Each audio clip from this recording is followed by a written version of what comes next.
What occurred in Kunduz over the weekend is a profound tragedy. And as I mentioned yesterday, volunteers at Doctors Without Borders are physicians who use their training to try to meet the medical needs of people in forgotten parts of the world.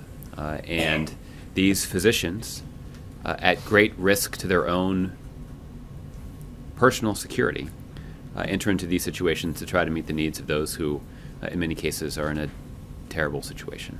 And so to learn of the death of these individuals is tragic.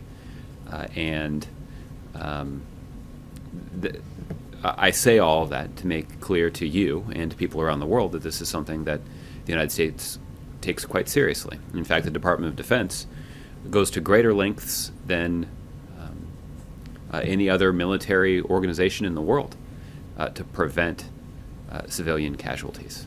And General Kimball also said in open session this morning that he thinks the president should revise his plan for troop withdrawal. He thinks that leaving just those 1,000 people in the embassy would restrict the ability of the U.S. to train Afghan forces and also to carry out counter-terror operations.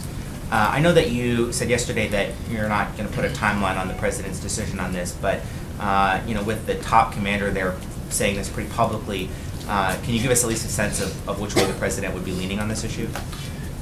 I would resist the urge to speculate on that at this point, Josh. The president did announce back in March that the United States would leave about 10,000 troops in Afghanistan through the end of this year, and they'd be engaged in essentially two missions. The first is a counterterrorism mission that is explicitly tied to protecting the United States and our interests around the world.